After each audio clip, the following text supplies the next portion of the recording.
முருகப்பெருமானின் 4ஆம் படை வீடு சுவாமிமலை ஸ்ரீ சுவாமிநாத சுவாமி. இங்கிருக்கும் முருகப்பெருமான் உபதேச மூர்த்தியாக காட்சியளிக்கிறார்.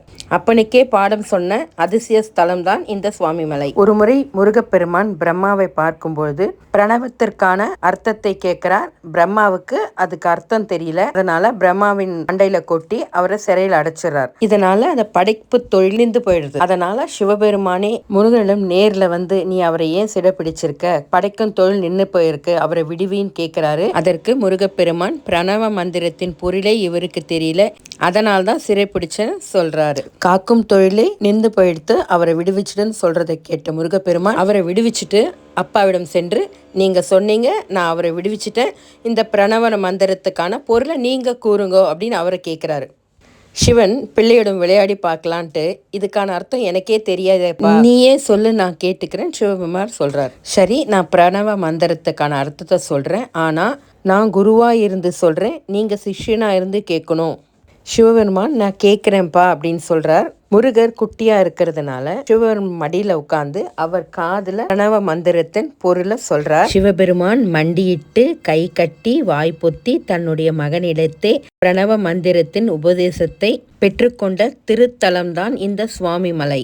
சுவாமிமலையில் இருக்கிற சுவாமிநாத சுவாமியை தரிசிக்க இந்த 60 படிக்கட்டில் ஏறி தான் போகணும். இந்த 60 படிக்கட்டுகள் 60 தமிழ் ஆண்டுகள் பிரபவ முதல் அக்ஷய வரை அழைக்கப்படும் சுழற்சியை குறிக்கின்றன. குறிப்பாக தமிழ் வருடப்பருப்பு, ஆங்கில வருடப்பருப்பு, அந்த மாதிரி முக்கியமான சில நாட்கள்ல இந்த 60 படிக்கட்டுகள் சிறப்பு ஆராதனை, அபிஷேகம், சந்தன காப்பு அலங்காரம் நடைபெறும். பக்தர்கள் 60 படிக்கட்டுகளுக்கும் குத்துவிளக்கு ஏற்றி மேல தாளங்கள் முழக கந்தனுக்கு அரோகரா என்ற முழக்கத்துடன் ஒவ்வொரு படியாக பூஜை செய்து இந்த படிக்கட்டுகளை தெய்வமாக வழிபடுவது ஒருவரின் 60 ஆண்டும் நன்மையை தரும் என்பது ஐதீகம். ஒவ்வொரு படிக்கட்டையும் கடந்து செல்வது வாழ்க்கையில் படிப்படியாக முதிர்ச்சி அடைந்து இறைவனை அடைவதையும் காலத்தை வென்ற முருகன் அருளை பெறுவதையும் உணர்த்துகிறது. 6 படை வீடுகளிலே நின்று கோலத்தில் இருக்கும் ஒரே முருகர் இவர்தான். இந்த முருகர் 6 அடி உயரம், கையில் தண்டத்துடன், தலையில் உச்சி குடுமியுடன், மார்பில் பூணலுடன் காட்சியளிக்கிறார். அப்பனுக்கே பாடம் சொன்ன சுப்பன் என்ற பெயர் வாங்கியவர் இந்த சுவாமிநாத சுவாமி.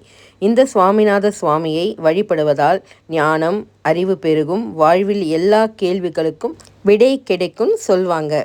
இங்கிருக்கும் முருகன் நம் வாழ்க்கையின் ஞானத்தை அளிக்கக்கூடிய முருகன் என்பதால் இவருக்கு குருசாமி என்ற பெயரும் உண்டு. இக்கோயிலின் ஸ்தல விருட்சம் நெல்லி மரம். எல்லா கோயிலும் முருகனிடம் இருப்பது ஞானவேல், ஆனால் சுவாமி மனையில் இருப்பது வஜ்ரவேல் மற்றும் சக்திவேல். இங்கு ஒவ்வொரு வியாழக்கிழமையும் முருகன் கையில வைரவேல் சாத்தி இருப்பாங்க. திருப்புகழை அருளிய அருணகிரிநாத சுவாமிகளுக்கு பாத தரிசனம் அருளிய சிறப்பு திருத்தலமும் இத்தலமே ஆகும். இத்திருத்தலத்தில் அமைந்துள்ள மண்டபத்தில் தேவேந்திரனின் ஐராவதி முருகனுக்கு வாகனமாக இருப்பது மிகவும் சிறப்பு அம்சமாகும்.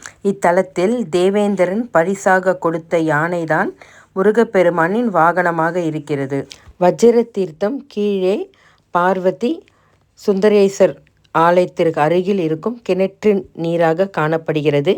இந்த நீரை எடுத்து தான் சுவாமிக்கு அபிஷேகத்துக்கு பயன்படுத்தப்படுகிறது. இந்த நீரை எடுத்து தெளித்து கொண்டால் எல்லாவித நோய்களில் இருந்து விடுதலை கிடைக்கும்.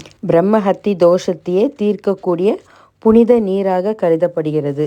இந்த வீடியோ பிடிச்சா லைக் பண்ணுங்க, ஷேர் பண்ணுங்க, subscribe for such interesting videos.